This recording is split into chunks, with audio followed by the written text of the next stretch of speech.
The way you love as an adult can feel completely automatic.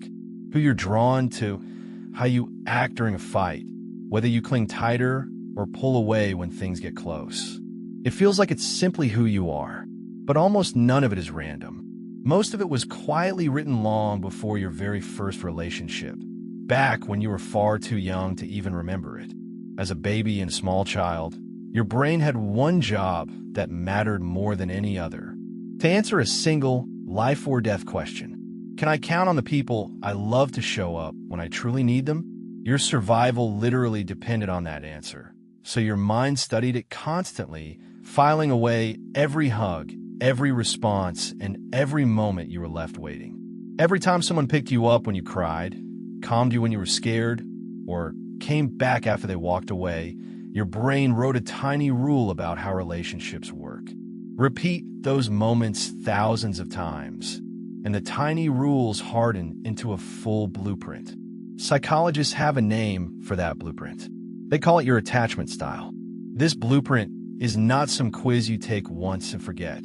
It's a deep, mostly unconscious expectation about whether love is safe, whether people stay, and whether you are worth staying for. And it keeps running quietly in the background of every relationship you have, decades after it first took shape inside you. Researchers usually describe 3 core styles. The first, and the healthiest, is secure attachment. If your caregivers were mostly warm, mostly consistent, and mostly there when it counted, your young brain absorbed a deeply comforting lesson. People are reliable. My needs are not a burden, and I am worthy of being loved. As a securely attached adult, that early lesson quietly pays off everywhere you go.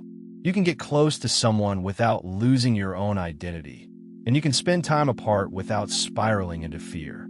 Closeness doesn't threaten you. Distance doesn't panic you. You can let people in, and you can also stand on your own 2 feet. You tend to trust fairly easily. You can say what you need out loud, instead of expecting a partner to somehow read your mind.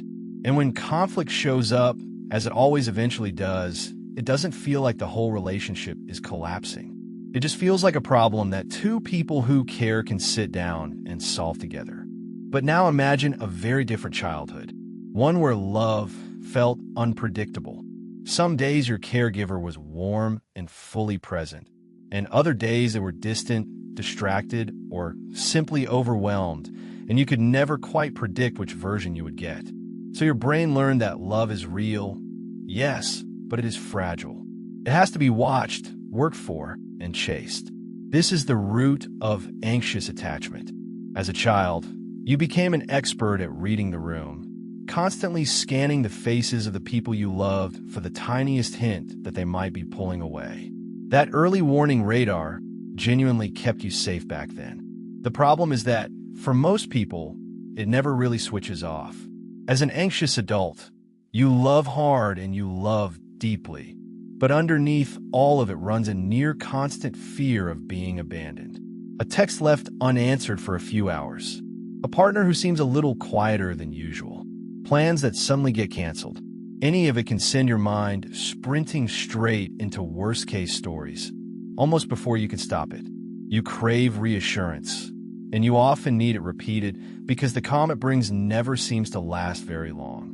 You replay conversations, you analyze tone, you read into silences, and sometimes you quietly conclude that you're just too much. Too needy, too sensitive, too intense. But you were never too much. You were simply taught, very early, that love could vanish at any moment. Now, picture the opposite extreme. A home where feelings were brushed aside, where you were told to stop crying, to toughen up, to handle your problems on your own. Where reaching out for comfort was met with a shrug, a lecture, or sometimes even punishment. A place where your emotions felt like an inconvenience to everyone around you. A child in that kind of world learns a harsh but perfectly logical lesson. Needing people is dangerous, and depending on someone only sets you up for disappointment. So you did the one thing that made sense for survival. You shut the need down, you swallowed the feelings, and you learned to comfort yourself completely alone. This becomes avoidant attachment. As an avoidant adult, You prize your independence above almost everything else. On the surface, you often look calm, capable, self-sufficient. The one person in the room who doesn't seem to need anybody. But when someone gets close, genuinely close, a quiet alarm begins to sound somewhere inside you, and you feel a powerful, almost physical urge to create distance. And here is the cruel irony that psychologists watch play out again and again. Anxious people and avoidant people are often powerfully, magnetically drawn to one another. In the beginning, it can feel electric, even like fate. But over time, it slowly becomes one of the most painful and confusing cycles in all of human relationships. Just look at the mechanics of it. The anxious partner, terrified of distance, reaches out for more closeness, more contact, more reassurance. The avoidant partner, terrified of being swallowed up and losing themselves, respond by stepping back and pulling further away. One person chases, the other person retreats, and neither of them can seem to stop. And every single time it happens, they confirm each other's deepest fear. The anxious partner feels abandoned, so they chase even harder. The avoidant partner feels smothered, so they retreat even further. The faster one runs, the faster the other runs, until both people end up feeling completely alone while standing right next to the person they love. So why on earth would anyone stay trapped in a cycle like that? Why do so many of us keep choosing the exact partners who recreate the pain we grew up with? The answer is deeply uncomfortable, because to your nervous system, the familiar quietly feels like home, even when that home is the very place that first hurt you. Your brain is not actually searching for what is healthy. It is searching for what it recognizes. A calm, steady, consistently available partner can feel strangely boring or even suspicious to an anxious or avoidant person. Meanwhile, the chaotic push and pull can feel intensely like love for one simple reason. It's exactly what love felt like the very first time. Now, if any of this is landing a little too close to home, here is the part that most people never learn, and it genuinely changes everything.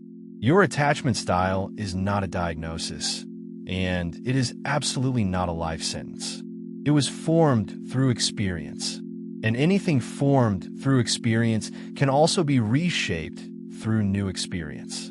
Psychologists call this earned security. It means that a person who grew up anxious or avoidant can gradually rewire the way they connect and actually become securely attached later in life. It is not fast, and it is not automatic, and it usually isn't something you can do entirely on your own. But it is completely, provably possible. It almost always begins inside relationships that gently and repeatedly contradict your oldest expectations. A friend, a partner, or a good therapist who stays when every alarm in your body is screaming that they will leave. Who stays calm when you brace for anger. Who keeps showing up consistently day after day until some small, guarded part of you slowly begins to believe them. And bit by bit, through hundreds of small and safe moments, your brain finally starts to update its oldest rule. Maybe I don't always have to chase. Maybe I don't always have to run. Maybe closeness doesn't have to be dangerous. Maybe this time it can actually be safe. That quiet update, repeated over and over, is what real healing looks like. So what does the work actually look like day to day? It starts with noticing your pattern, honestly and without shame. The next time you feel that familiar urge to cling or that familiar urge to flee, try to pause instead of instantly reacting. And then ask yourself one simple, powerful question. Is this fear about the present, or is it an old echo from the past? And then, slowly and patiently, you learn to give yourself the steadiness you may never have received as a child. You learn to soothe your own panic, to keep your own promises, to become, in a very real sense, the reliable and loving presence you always needed. Because the security you didn't get back then, you can gradually learn to build for yourself now. The way you first learned to love was never your choice. You were only a child, doing the very best you could with whatever you were handed.